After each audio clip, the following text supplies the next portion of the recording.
Honorable Madam Minister Skina Ituji, Department of Health and Medical Education, Higher Education, Social Welfare, Honorable MLA Dr. Bhushan ji, retired Director, Social Welfare, retired JKS officers, Dr. Surendra Attri ji, Shri Chand Shore ji, Additional Secretary, JKS, Shri Surendra Mohan ji, Ramzan साहब,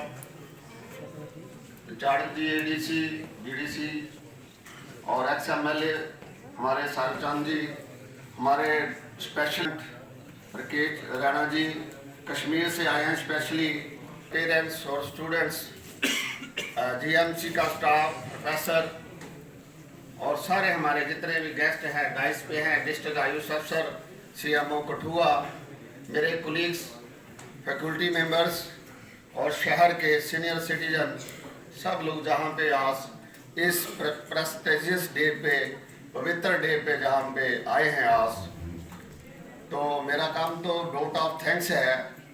लेकिन इस college के बनने के अंदर पिछले 30 साल से जो हमारी डिमांड थे, बहुत सारे लोग जो थे हमारे फैकल्टी के मेडिकल ऑफिसर्स सारे जो है मैम प्राइवेट कॉलेज से आए थे। वो प्राइवेट कॉर्पोरेट कॉलेज के जिसके पास पेरेंट्स के फीस लेने के लिए पैसे नहीं थे। और मैं 92 का ग्रेजुएट हूँ। जब हम बाहर से करके आए हैं तो हमें पता नहीं था करना क्या है और डिग्री क्या था, क्योंकि मोस्ट प्रॉब्ली उस टाइम जो डिपार्टमेंट था यूनानी और आयुर्वेदा या एलोपैथी था। तो हम स्टूडेंट लाइफ में जैसे अभी स्टूडेंट बहुत फ्रस्ट्रेशन में थे कि करें क्या, बहुत मुश्किल में पेरेंट्स कहते थे आप डॉक्टर हो तो आप कुछ करो। तो मोस्ट प्रॉब्ली हमारे जो उस टाइम के डॉक्टर थे कहीं पंजाब में, हिमाचल में प्राइवेट जॉब करते थे। मैं खुद लेक्चरर रहा हूँ प्राइवेट कॉलेज लुधियाना में। तो जब हम इधर से आते थे फ्रस्ट्रेशन होते थे जहाँ से। मैडम उस टाइम ओनली 10 डॉक्टर थे 91 में, ओनली 10। ना तो हमारे पास डिपार्टमेंट था, ना कोई क्या कहते हैं उसे फाइनेंस था, ना पॉलिटिकल थी। और एक कारवा कैसे कैसे गुजरा मैं तो आज इसको एक्सप्रेस नहीं कर सकता हूँ। कहते हैं जब बिल्डिंग बनती है उसकी फाउंडेशन के अंदर क्या क्या होता है उसका नाम नहीं होता। तो शायद 96 में आप मिनिस्टर थे, मैंने नाम सुना था, उस सोशल वेलफेयर मिनिस्टर थे, मुस्तफा कमाल साहब थे, क्या कहते हैं उसको, बहुत सारे मिनिस्टर थे, फारूक साहब थे मिनिस्टर। तो मेरा कहने का ब्रीफ ये है कि इसमें आज हमारे पास 600 के करीब रजिस्टर्ड और क्वालिफाइड डॉक्टर हैं। और हमारी जितने भी लोग थे, और आपको खुशी होगी जो जहां फैकल्टी है हमारी जो मैक्सिमम कश्मीर से है, और जो हमारे बच्चे आए हैं मैक्सिमम कश्मीर से हैं। और हर साल मैडम 150 बच्चा आउट ऑफ स्टेट जाता था पढ़ने के लिए, और फीस जो है 4-4 लाख रुपया। तो कितने लोग गुजरे, कैसे कैसे गुजरे हम, क्योंकि हमारी रजिस्ट्रेशन का प्रॉब्लम था। हम जो है पंजाब से रजिस्टर्ड थे, और जब पंजाब से रजिस्ट्रेशन है तो हम प्रैक्टिस नहीं कर सकते थे। तो हम गवर्नमेंट पे उस टाइम यही मांगते थे कि हमें लाइसेंस दे दो, हमें रजिस्टर कर दो, हमें नौकरी नहीं चाहिए। तो अब बहुत सारे पॉलिटिकल लोग बहुत सारे आए, लेकिन होम्योपैथी को नहीं समझते थे कि होम्योपैथी क्या बला है। वो कहते हैं कि आयुर्वेदा और यूनानी है, बहुत सारे गए। फिर हमने जो है एक रजिस्ट्रेशन अथॉरिटी बनाई 2003 में। 2003 में शायद आप ही मिनिस्टर थे उस टाइम। 2003 में इसकी लाइसेंसिंग अथॉरिटी बनी। उसके बाद मैंने एज ए प्रेसिडेंट बोर्ड के प्रपोजल दिया गवर्नमेंट को कि इस डिपार्टमेंट को as it is public sector में दो। और डॉक्टर कबीर साहब ने भी उस टाइम बहुत काम किया इस पे। तो जो हमारे एक्स डायरेक्टर है मोहन सिंह ने 3 साल के अंदर, हम सोच नहीं सकते थे मैडम ये कॉलेज खुलेगा, क्योंकि फॉर्मेलिटी इतनी थी कि हमारे पास आज भी कुछ नहीं है। फिर भी we are very thankful to doctor Atri कि जिन्होंने ये जमीन पे उतारा। अदरवाइज आज मैडम काले एलोपैथी काले के अंदर होम्योपैथी काले बनना बहुत मुश्किल है, क्योंकि प्रोफेशनल राइवलरी है। ये हमारे से बड़ा समझते हैं, हमें छोटा समझते हैं, लेकिन इन्होंने गोद ले लिया, इन्होंने हमें गोद लिया और इन्होंने हमें ऐसे बहुत किया कि नहीं कॉलेज चलना चाहिए। तो मैडम ये जो कॉलेज है ये छोटा बच्चा है, इसको जैसे बच्चे को ठंड लगती है गर्म लगती है, इसको नर्चर करने की बड़ी ज़रूरत है फाइनेंशियली हर चीज़ में। तो आप मिनिस्टर है, वी आर एनफ लकी कि आप आज आए हो, जहां हमने बात रखनी थी हमारी बहुत पहुंच रही है बात। दूसरा है आगे हमारी इस साल हमारी फैकल्टी की बहुत परेशानी है, ये पता नहीं हमने कैसे जोड़ तोड़ करके इस कॉलेज को फैकल्टी को चलाए। Mostly they people are medical officer.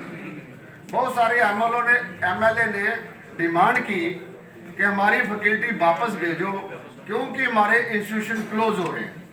लेकिन मैडम अगर हम वापस भेजते हैं कि कॉलेज नहीं चलेगा, और कॉलेज के ऊपर सुपर अथॉरिटी है नेशनल कमीशन। नेशनल कमीशन जब तक नहीं चाहेगा कि कॉलेज नहीं चल सकता। तो मेरा कहने का मैडम प्रायोरिटी पे ये भी अभी हमारी रिस्पॉन्सिबिलिटी हम आपके ऊपर डाल रहे हैं कि आपने कैसे चलाना है, कैसे फाइनेंशियल करना है, कैसे इसकी बजट है। अब अभी हमारा डीपीआर बना हुआ है, वहाँ पे बना हो कैबिनेट में जाना है। पोस्टें हमारी जो है 122 लेक्चरर की, प्रोफेसर की, एक्सरे की, सब की। तो हम एक कॉलेज चलाने के लिए प्रिंसिपल साहब ने बहुत बड़ा दिल दिखाया है, अंडरटेकिंग दी गई है गवर्नमेंट ऑफ इंडिया में कि मार्च में पूरा करेंगे। लेकिन मार्च के बाद उनको हम क्या जवाब देंगे, बड़ा मुश्किल हो जाएगा। मैडम दूसरी बात है कि होम्योपैथी पंजाब में 100 साल से है, लेकिन मैडम आज भी उनके पास गवर्नमेंट का कॉलेज नहीं है। JNK को मॉडल समझते हैं, वो कहते यार होम्योपैथी कॉलेज बना, JNK के लोग बहुत मॉडल हैं कि वहाँ कॉलेज बना। हिमाचल में नहीं है, हरियाणा में नहीं है, हम प्राइवेट कॉलेज से पढ़ के आए हैं। मैडम हमारे कॉलेज के मॉडल को एग्जाम्पल देखते हुए पंजाब वाले जो है वो कॉलेज खोल रहे हैं, और उनका रिसोर्स पर्सन मैं हूँ, डॉक्यूमेंटेशन मेरे से करवा रहे हैं। तो आपने बहुत बड़ी बात बोल गई। हम फैकल्टी बात कर रहे थे, तो जब मैं गवर्नमेंट ऑफ इंडिया, क्योंकि मैं इंस्पेक्टर रहा हूँ पूरे इंडिया का, कॉलेज इंस्पेक्ट कर जाता हूँ, पीछे मैं नागपुर में गया था, तो मैं नेशनल कमीशन में बात करता हूँ। सब नेशनल कमीशनर मैडम ये कहा कि डॉक्टर साहब हमें कश्मीर में कॉलेज चाहिए। जैसे यूनानी का 2 कॉलेज हैं, आयुर्वेद का 2 हो गई, और ये हम इस लाइन पे हम चले थे, लेकिन बात किस्मत हमारे डॉक्टर मोहन सिंह जी रिटायर हो गई, हमने वो डॉक्यूमेंटेशन कर ली थी मैक्सिमम। तो मेरा कहने का मतलब मैडम सिर्फ आप 8 कनाल कश्मीर के अंदर कॉलेज दे देंगे, बाकी काम मेरा। अप्रैल में कॉलेज 8 कनाल आपने जगह देनी है, और कॉलेज का काम मैं करूँगा, और एक अगले साल अप्रैल तक या मई तक हम कॉलेज दे देंगे। एक आपने कोई पुराने हॉस्पिटल जहाँ है बिल्डिंग खाली है, हमें जैसे हमने ली है वो आपने मुझे देनी है, आपने कुछ नहीं करना, बाकी काम मैडम कॉलेज हमने कश्मीर में खोलना है। नहीं मैंने देखे, मैं इन फैकल्टी को कह रहा हूँ पिछले 2 साल से कि कठुआ में कॉलेज आ गया, और आप कश्मीर में फाइनेंशियली A to Z हमें 80 करोड़ रुपया ये फंडिंग जो है गवर्नमेंट ऑफ इंडिया दी है, और सारी फंडिंग जो है गवर्नमेंट ऑफ इंडिया दे रही है, स्टेट ने कुछ नहीं देना है। एक स्टेट लैब और वो, क्योंकि हिमाचल वाले मेरे से वर्किंग करवा रहे हैं, पंजाब वाले मेरे से करवा रहे हैं। तो मैं ये कहना चाह रहा हूँ कि इसको मैडम, एक हमारी जो पोस्टें फंसी हुई हैं, हमारे एडिशनल सेक्रेटरी चांदपुर सर, इन्होंने बहुत हेल्प की है, जो अभी ऑर्डर निकाले हैं सारा कुछ शाना शाना, क्योंकि ये भी सन ऑफ साइल है। तो जैसे बीबी को प्यार होता मायके से, तो हमें भी कठुआ से प्यार था ज़्यादा, तो हमने जहाँ किया है। तो आप चाहते हैं वहाँ भी हो। तो मेरा कहने का मतलब मैडम, एक तो हमारा DPR, क्योंकि अप्रैल में हमारी इंस्पेक्शन होगी तो फिर वो वही पूछेंगे कि आपका DPR नहीं बना। दूसरा, हमारी 120 पोस्टें हैं। तो मैडम आप कैबिनेट मंत्री हो, उससे अगर कैबिनेट अभी कैबिनेट में पड़ी हुई है, सिर्फ वो जानी है। अगर हमारे पास वो कैबिनेट हो जाती, सेंक्शन हो जाती है, हमारे पास शायद आपके पास डेपुटेशन भी आया है, 20 लोग पोस्ट ग्रेजुएट MD के हैं और बहुत सारे लोग अनएम्प्लॉयड हैं। हम उनको सेकेंडरी में और जय बाबा